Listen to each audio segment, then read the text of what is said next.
Argentina tiene amigos y enemigos, y quien nos hizo dar cuenta de esto fue la selección argentina. Mientras la política local pierde el tiempo de los argentinos en una guerra cultural que en realidad tiene que ver más con los partidos, con ideologías ya perimidas y discusiones, por supuesto, ideológicas de otro siglo, el mundo real se mueve por dinámicas implacables de poder, soberanía e intereses, no solo de estados, sino también de grandes proyectos globales. Hoy vamos al hueso. ¿Por qué la selección argentina pudo lo que el político promedio no puede? Vamos a ver por qué la patria grande y el concepto de Latinoamérica es un mito que heredamos de otras ideas también pasadas de término. Y por qué la República Liberal colapsó y cómo podemos, en este siglo, pensar una verdadera forma política de la Argentina para el siglo XXI. Ponete cómodo que hoy desarmamos este tablero sin filtros.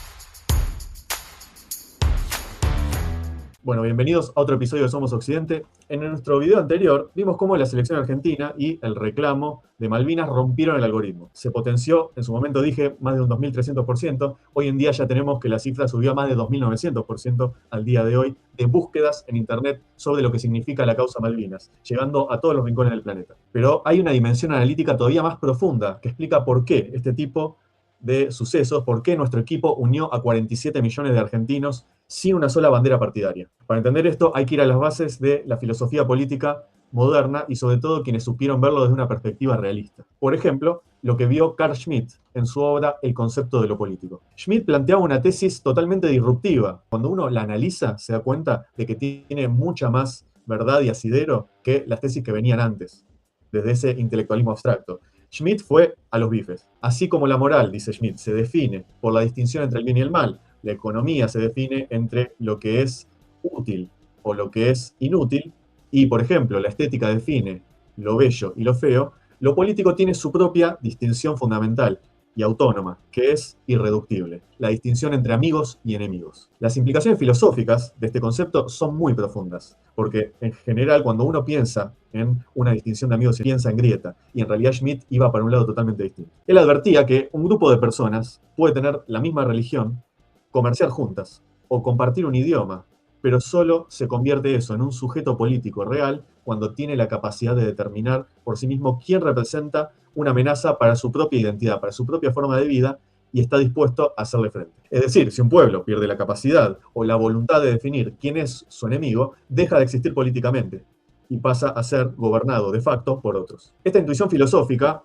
fue magistralmente adaptada al pensamiento nacional argentino por el famoso dirigente peronista Alejandro el Gallego Álvarez, que era de la histórica organización Guardia de Hierro. El Gallego Álvarez rescataba a Schmitt, pero aportaba una precisión vital para que se entienda de manera quizá no perjudicial, y sobre todo para el contexto de una nación o un país agredido como es en el caso de Argentina. Él decía entonces que el enemigo político no es el adversario interno, ni el que piensa distinto, fíjense, sino que enemigo es únicamente aquel que no permite que vos existas. Ese es tu enemigo. Y agregaba una lección que yo creo que todavía al día de hoy podemos encontrar eco, algo que nuestra dirigencia política olvidó, inclusive la peronista. La política no empieza por la furia de destruir al enemigo, sino por la voluntad incondicional de defender al amigo, es decir, de la pacificación interna para cuidar el propio hogar. Cuando los intereses de Londres o las cadenas británicas como la NBC o la BBC organizaron una campaña global para cancelar la identidad argentina, acusándonos, por ejemplo, de racistas y violentos, el pueblo no vio un debate deportivo,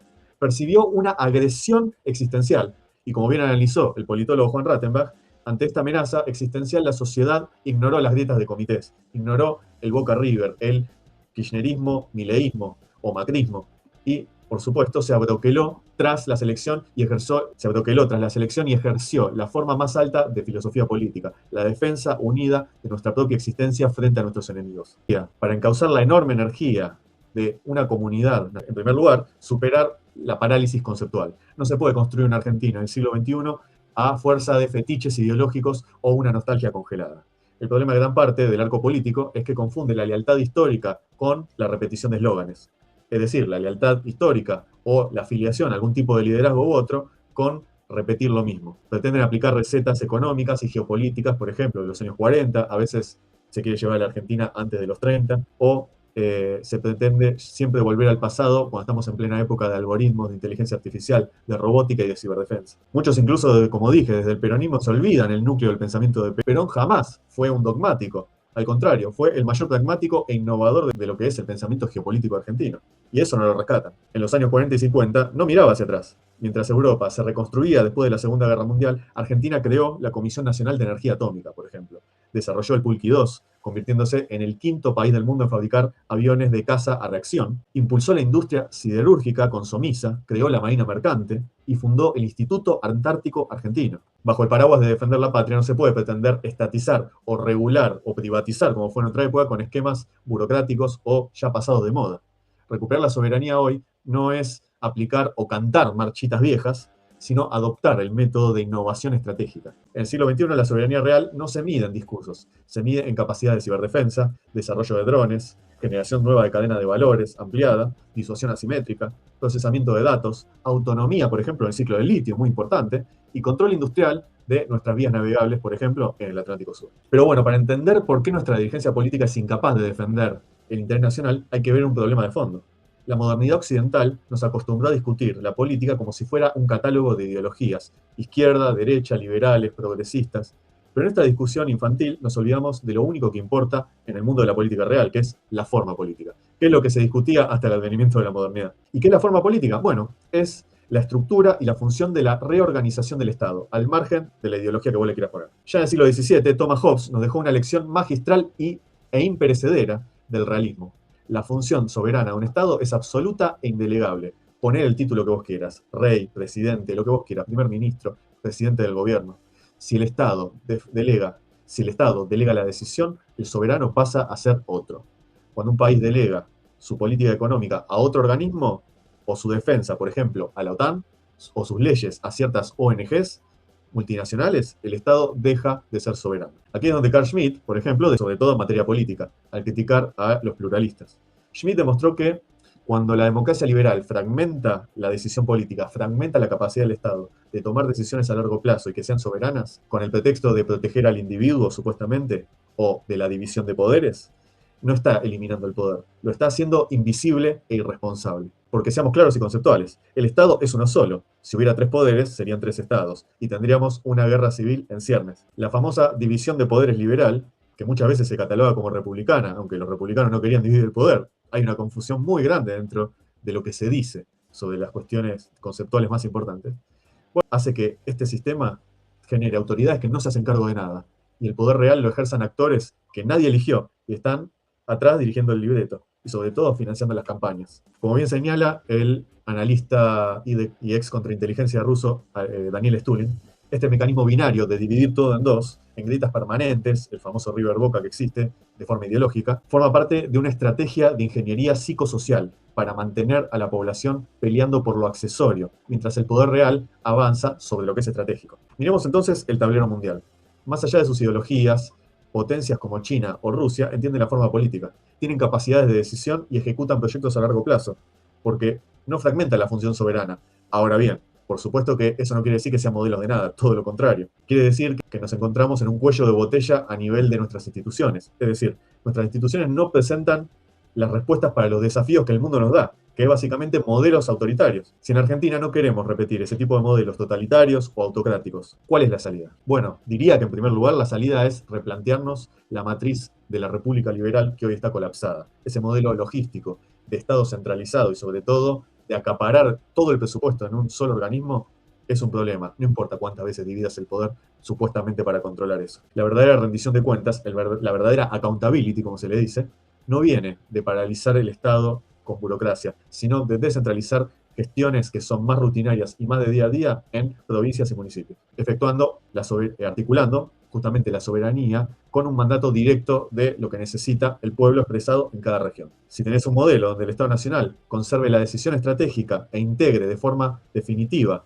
el ámbito no solamente territorial de los niveles, sino el ámbito civil y lo militar de los proyectos estratégicos clave, bueno, tenés una mayor integración en clave de infraestructura, tecnología, ciberdefensa, y lo que el Estado necesita no solo para sobrevivir como tal, como, sobre todo entendiendo al Estado como la unidad del país que somos, y pensar justamente en cabeza de estadista, no con cabeza partidaria. Y en este planteo geopolítico es hora de jubilar otra quimera que nos viene poniendo un palo en la rueda hace mucho tiempo a nivel conceptual, ese latinoamericanismo romántico. Y para desmontarlo no hay que ir más allá de lo que vemos hoy en día a partir de la campaña anti-Argentina. Pero más allá de eso, hay que ir a sus raíces históricas. Esa idea no solo es un cliché de la izquierda progresista o del socialismo del siglo XXI como se lo vendió, sino que en realidad el latinoamericanismo es una pesada herencia que viene muchas veces del nacionalismo católico, impulsado por el Vaticano, y sobre todo del hispanismo anacrónico que prácticamente piensa que el único proyecto geopolítico es volver a ser España. Ese nacionalismo arcaico intentó proyectar la ilusión sobre la hispanidad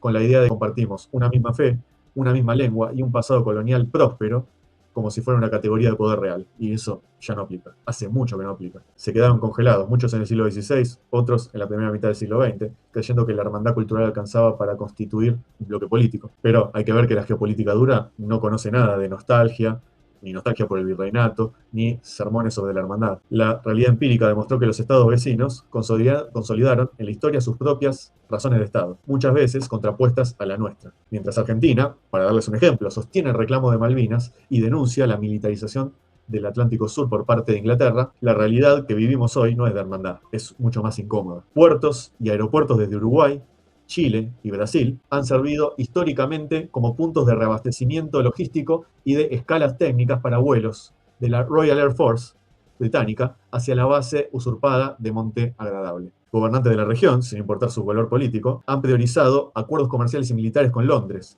por encima de cualquier hermandad hispánica o de Latinoamérica. Aceptar esto no es promover el odio contra nuestros vecinos, es entender la realidad en la que estamos simplemente, hablar con nombre y apellido, adquirir madurez estratégica básicamente. Es hora de dejar de hablar de resucitar utopías, ya sean hispanistas, latinoamericanistas, de hace 80 años o más inclusive. La integración regional no se pide desde el romanticismo, se construye ejerciendo el poder. Es la única forma que entiende la política desde siempre en toda la humanidad. Argentina debe asumirse como el centro gravitatorio de un proyecto civilizatorio austral, que es la verdadera fuente de soberanía posible en el siglo XXI. Una potencia bicontinental fundada en nuestra propia matriz identitaria, austral, patagónica, atlántica y antártica. Un ejemplo patético de esta falta de visión estratégica se ve, por ejemplo, en cómo la política argentina aborda la relación con Brasil. Por un lado, vemos cruces mediáticos e ideológicos entre mandatarios, por ejemplo, entre Lula y Javier Milei. Por el otro, un grave error conceptual del progresismo argentino que insiste en empatizar con Lula, tildándolo como un compañero o un referente de la fraternidad regional o un amigo de la patria grande, cuando en realidad ese progresismo comete la ingenuidad diplomática más infantil que puede haber. No entiende que Lula es simplemente la cabeza temporal y la cara visible de un proyecto de Estado, un proyecto hasta diría civilizatorio que tiene Brasil, que es permanente y que se conduce de forma férrea por Itamaraty, más allá de quién ocupe la presidencia temporalmente. Y para Itamaraty no hay hermandad ideológica, no hay hermandad latinoamericana, solo existen los intereses geopolíticos del Estado de Brasil. Mientras la política argentina se entretiene con esta espuma que da la grieta, o se tratan de agarrar ahora de la cuestión malvinera y de la selección argentina, en el Atlántico Sur se juega el verdadero tablero. ¿Saben cuál debería ser la causa real para entablar la discusión firme y estratégica con Brasil? No los discursos ni las simpatías partidarias, sino las decisiones de su Cancillería. Vamos a poner un ejemplo bien concreto. Recientemente Brasil y el Reino Unido profundizaron su alianza estratégica de defensa, un acuerdo que incluye ejercicios navales conjuntos entre las Fuerzas Armadas brasileñas y la Royal Navy, intercambio de inteligencia también y cooperación militar en donde, en el Atlántico Sur, la zona que nosotros estamos disputando. Es decir, nuestro principal socio en la región realiza maniobras militares estratégicas con la potencia colonialista que nosotros reclamamos como usurpadora de nuestro territorio y que depreda nuestros recursos marítimos. O mejor dicho, ayuda a depredar a otros países nuestros recursos. Que el gigante sudamericano colabore con el invasor anglosajón, bueno, es una amenaza directa a la seguridad nacional de la Argentina. Y eso lo tenemos que entender. Esa sí es una razón de Estado para pelearse con otro mandatario, a lo sumo. Para presionar y para negociar con firmeza profesional. No para hacer un tuit, contestar, tirar chicanas o estar en una conferencia política partidaria apoyando a un candidato de la oposición. La selección argentina, en cambio, nos demostró el valor de nuestra identidad. El desafío ahora es justamente construir una dirigencia nueva con la altura estratégica para defenderla. Bueno, para ir cerrando y hablar bien en claro, no nos comamos el verso de que el argentino es individualista, que odia a su patria, que somos maleducados, que es un país racista, un país de bárbaros. Lo que vimos en las calles con la selección argentina demostró exactamente lo contrario.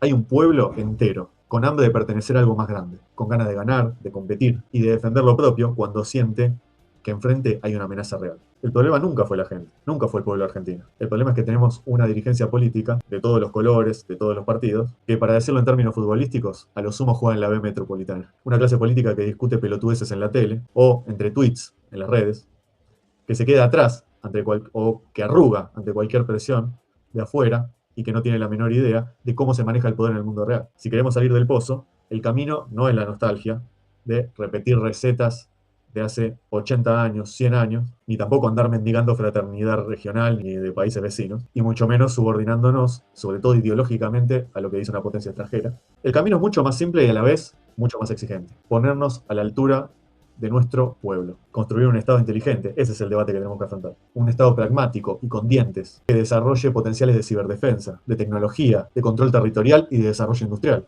Un país que no pida permiso para ser quien es y que vuelva a hacerse respetar sobre todo en la zona que le compete, el Atlántico Sur. La gente ya demostró que en realidad la vara la tiene muy alta. Son los políticos que están mirando para abajo. Ahora falta un proyecto soberano. Eso es lo que tenemos que tratar de impulsar, eso es lo que tenemos que tratar de generar como una necesidad de exigencia a la dirigencia. Y si la dirigencia no lo quiere hacer, no lo quiere tomar, tendremos que deshacernos de ella y traer una dirigencia nueva. Si te sirvió este análisis para pensar la geopolítica sin filtros y con quizá una mirada distinta de lo que puedes escuchar en otros lados, dale me gusta al video, suscríbete, dejanos tu comentario abajo, siempre con respeto, lo voy a leer. Y nos vemos en la próxima. Gracias por estar.